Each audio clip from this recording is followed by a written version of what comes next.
Барлықтарына сәлем. Бүгінгі сабақта біздер Djangoдағы n+1 мәселесін өтетін боламыз. Ол үшін біздер қандай да бір books деген модельмен жұмыс жасайтын боламыз. Және ол кітаптардың ішінде мынандай жолдар бар.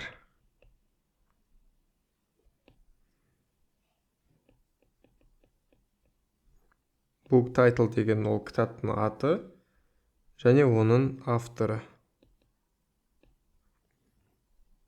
Немесе автор ID. Бұл автор ID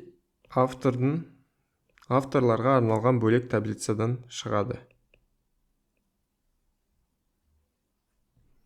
Ол автордың аты және елі бар.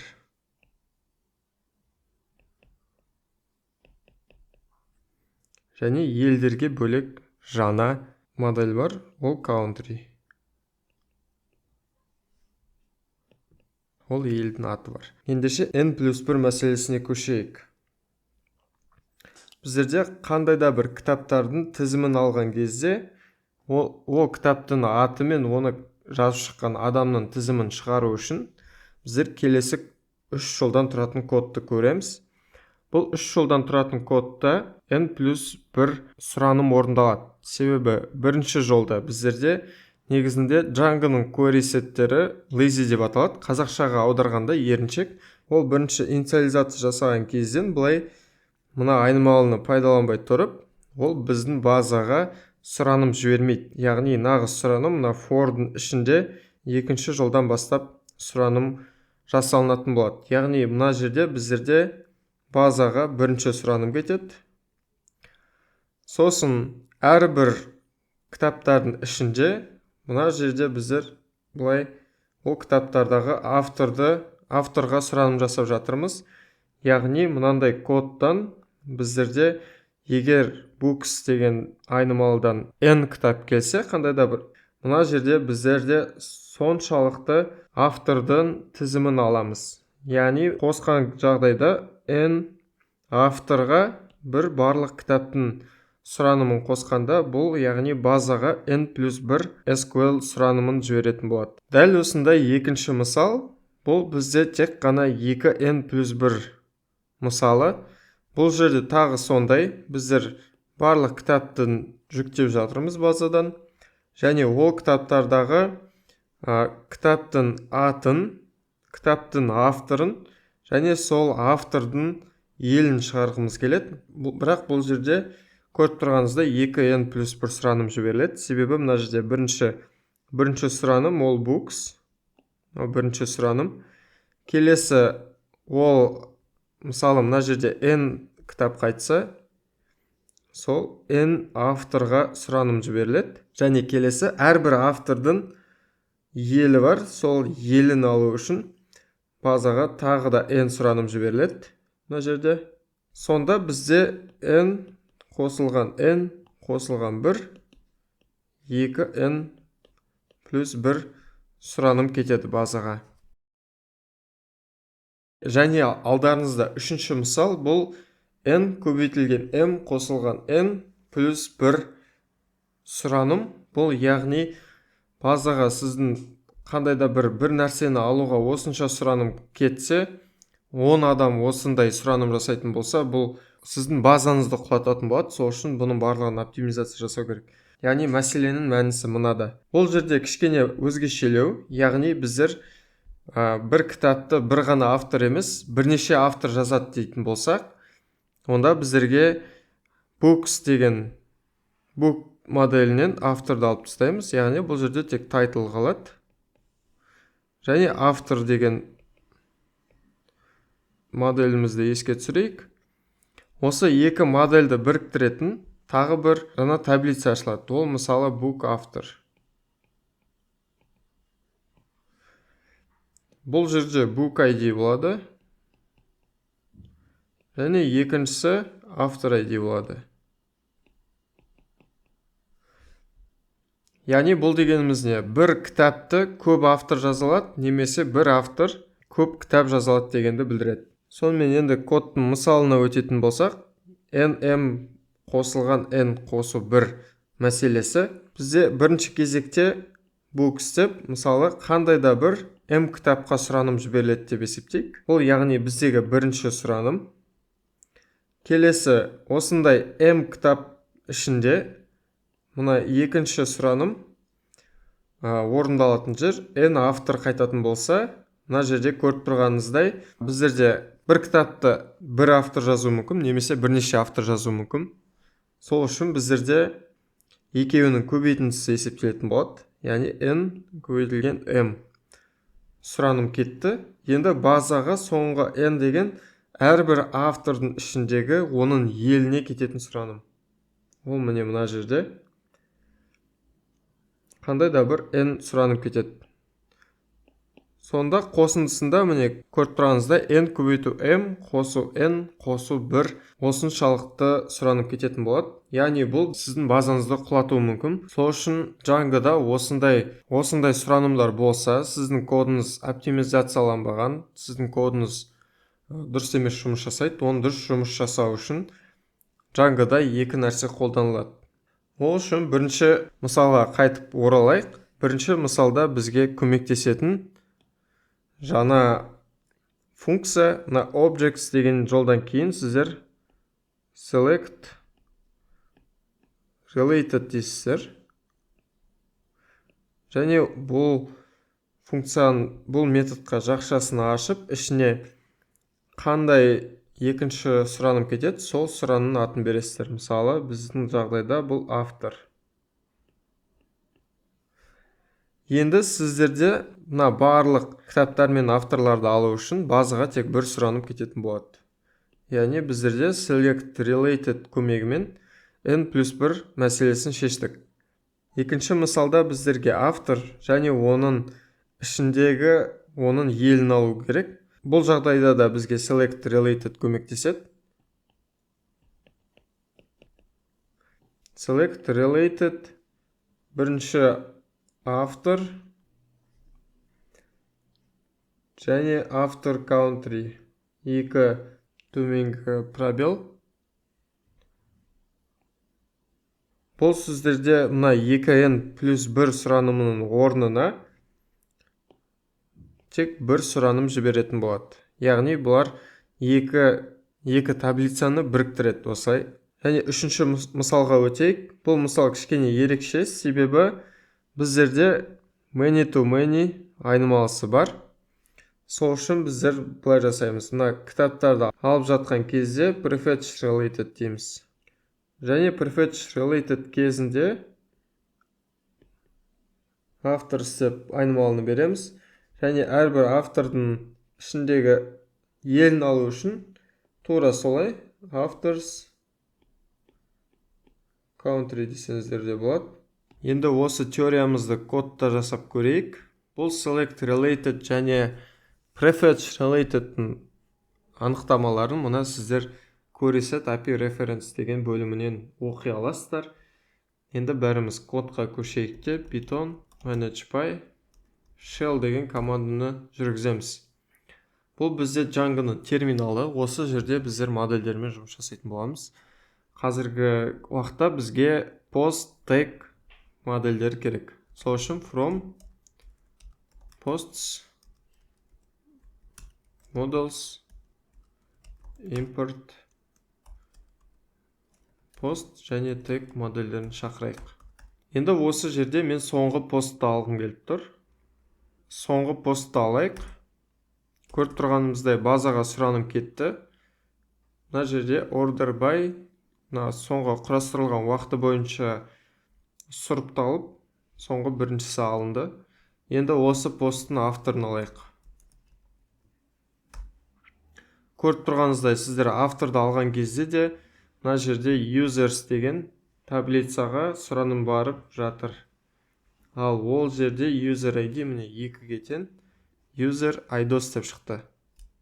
Яғни мына соңғы посттың авторы айдос болып есептеледі. Бізде айдосты алу үшін тағы жаңа бір сұраным өтті. Енді осы сияқты біздер әрбір посттың авторларын шығарып көрейік. Ол үшін posts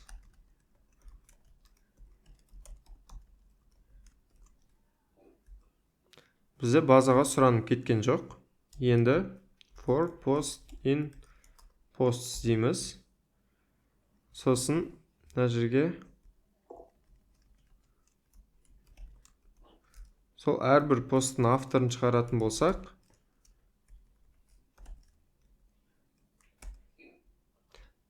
мына жерде көріп тұрғаныңыздай, қанша пост болса, сонша авторға сұраным жіберіліп жатыр. Бұл яғни бізде оптимизацияланбаған. Бұл жерді оптимизациялау үшін біздер былай жасайтын боламыз. Post дегеннің орнына мысалы бірден циклдың ішіне жазайық. Post in post objects select related және автор дейміз. Автор және all деп барлығын таңдаймыз. Және осы әрбір посттағы авторды шығарайық. Көріп тұрғанымыздай тек қана бір сұраным кетті және барлық посттың авторларын көрсетіп тұр. Бұл мысал, яғни select related'ке болса, енді prefetch related'тің мысалын көрейік. Бұл select related'ті біз қай кезде қолданамыз? Сіздің моделіңізде foreign key арқылы байланысқан модельдер болса, сіздер сол жолдарды select related арқылы пайдаланасыздар. Ал егер prefetch related үшін сіздерге many to many деген байланыс қажет. Ол бізде мына text моделі арқылы пост пен тегтің арасындағы байланыс бар. Біздер қазір осы мысалды көретін боламыз. Мысалы, постымызды шығарайық та, осы постқа 2 жаңа тег қосайық. Ол үшін t1 тен tag objects create және оған name'ға tag 1 деп береміз. Енді екінші объектіні қосайық осылай. Біздерде t1 және t2 жаңа тегтарын қостық. Енді осыны постқа тіркейміз.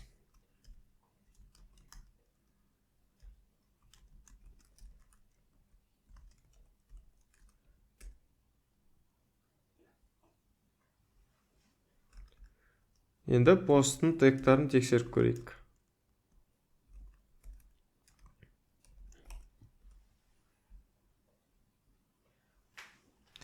Көріп тұрғандарыңыздай, жаңадан қосылған 30-шы және 31-шы тегтар біздерде осы постқа тәуелді екенін көрініп тұр. Енді осы тегтарды алу үшін біздер мынандай бір сұраным жібердік.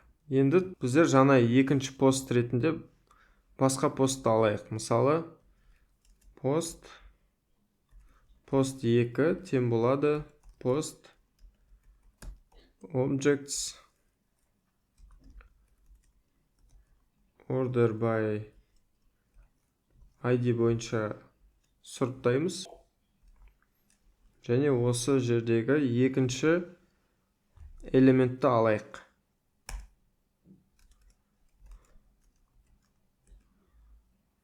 Міне post 2 бізде мұна пост болып есептеледі. Және екінші посттың тегтарын тексеріп көрейік. Көріп тұрғаныңыздай бос, ешқандай тегтар жоқ. Енді яғни бізде t1 және t2 тегтары бар. Және пост, бұл яғни бірінші пост, және пост 2 бар. Енді мына t1, t2-ні немесе тек t1-ге посттарына қатарына жаңағы екінші постты қосайық.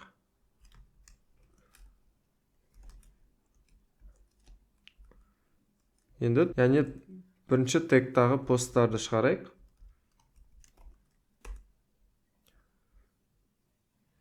Мына жерде көріп тұрғанымыздай бір сұраным орындалды.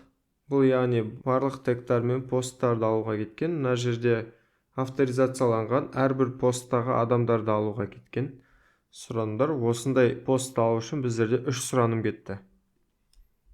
Ал екінші T2 бойынша посттарды алатын болсақ, міне 1, 2 сұраным кетті, себебі біреуі біздерде тегтарды алуға, екіншісі авторизацияланған адамды алуға кетті.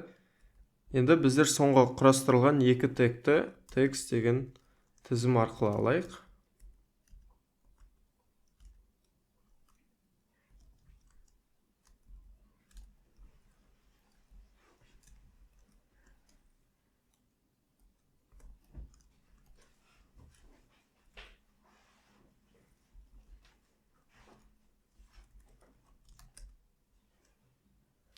Көріп тұрғаныңыздай 31 және 30 тегтарды алдық, жаңағы құрастырған. Енді осы тегтар арқылы біздер цикл жүргізетін боламыз.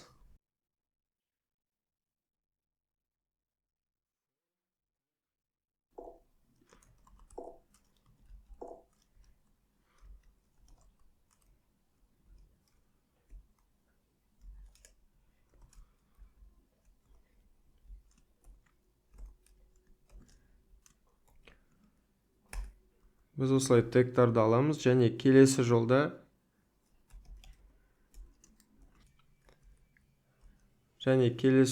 біздер посттар арқылы цикл жүргізетін боламыз.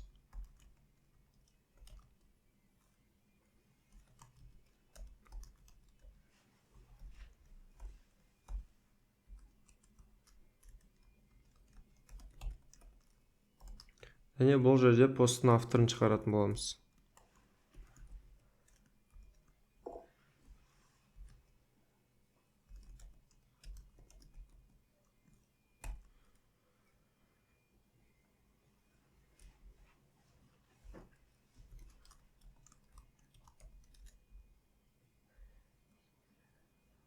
Енді мен Enter'ді басқан кезде бұл жерде қанша сұраным орындалатынын көреміз. Көріп тұрғаныңыздай, бірінші сұранымда біздерде тегтар алынды. Келесі сұранымда пост пен екінші пост тег таблицасы біріктіріліп, сол жерден посттың ақпарат алынды. Және үшінші, және келесі әрбір посттағы авторизацияланған адамдар үшін сұранымдар өтті.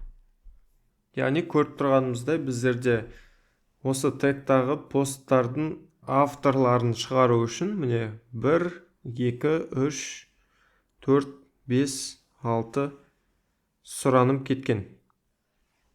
Яғни бұл жерде шығарған міне біріншісі тег 2, автор айдос, тег 1, автор принцесс және автор айдос деп 3 жауап шығарды. Енді осыны оптимизациялауға көшейік. Ол үшін мына жерде order by'дан кейін мысалы prefetch related дейсіздер және post істейміз.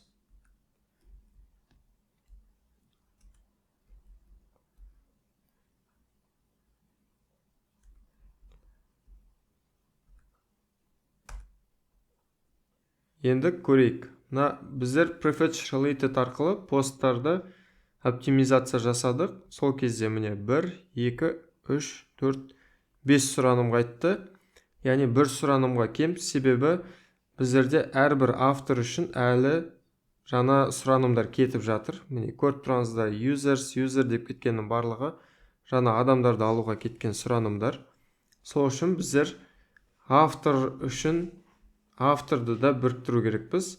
Яғни prefetch related'тың қасына авторды біріктіру керек, беру керекпіз. Ол үшін posts және posts автор деп береміз. Қалған нәрселер өзгермейді.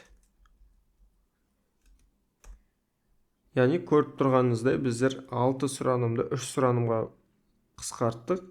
Мына жерде prefetch'тің айырмашылығын көріп тұрсаңыздар, мына жерде біз авторды алатын кезде міне мынандай жиын жинап алды.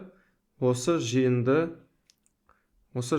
бар авторларды шығарды, ал мына жерде мына жиын арқылы осы посттарды ғана шығарды. Бұл яғни prefetch деген кілттік сөздің көмегімен орындалған болатын. Енді кодымызға өтіп, біздер қандай жерлерге оптимизация жасай аламыз, сол жерлерді өзгертіп өтейік. Ол үшін алдымен мына post view setіне өтеміз, және мына жерде post view setке өтетін боламыз. Біздер посттардың тізімін алған кезде мына query set, мынандай query set бар, post objects all деген. Осы query set бізде барлығын бірдей қайтара береді. Сол үшін бұл query set жүргізілердің алдында біздерге кішкене өзгерістер енгізу керек. Яғни prefetch related дейміз. Және бұл жерге тегтарды беретін боламыз. Post objects ID 10 2-ге деп берейік. Көріп тұрғаныңыздай post авторизацияланған адамды бірге алды. Енді осы жерде оптимизация жасау үшін біздер select related автор дейміз. Және prefetch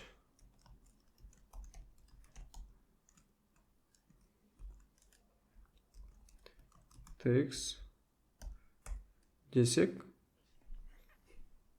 көріп тұрғанымыздай екі сұранымда бізде барлық осы постқа тиесілі адам мен тегтарды алып шығатын болады. Оған дәлел, мысалы, бір қандай да бір пост деген жаңа объект құрастырайық. Енді post tags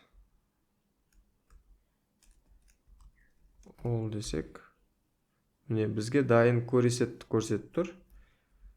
Автор десек те, бұл ешқандай сұраным жібермейді. Ал бұндай болмаған жағдайда, мысалы,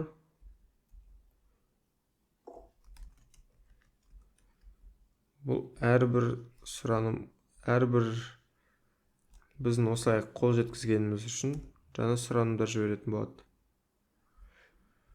Ендеше кодтан табайық. Мына жерде select related бізде автор болады.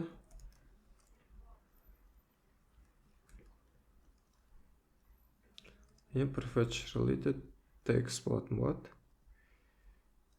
Келесі query setқа өтейік. Комментарийде, мысалы, комментарийдің ішінде бізде автор бар. Сол авторларды шығарғымыз келсе, select related автор дейміз. Келесі тег.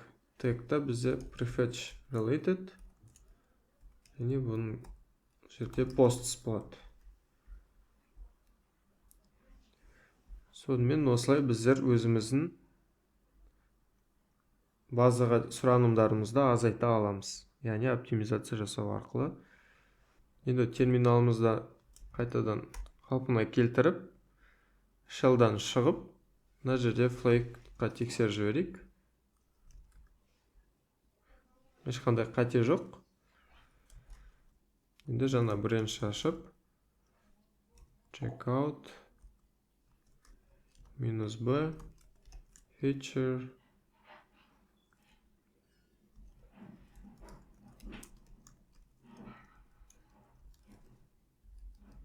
optimize SQL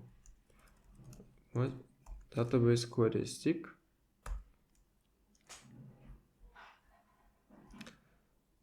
Енді осы жерге commit жасап салып жібереміз.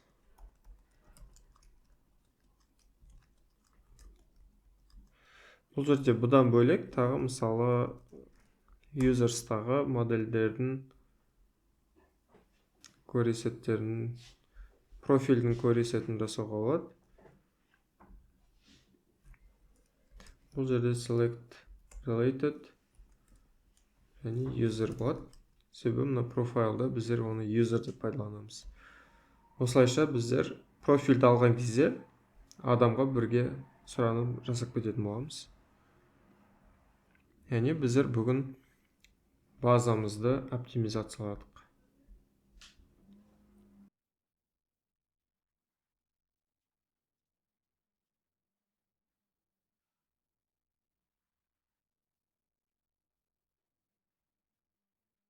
Енді бүгінгі өзгерістерді бір көріп шығамыз да, осы өзгерістерімізге мерж жасаймыз.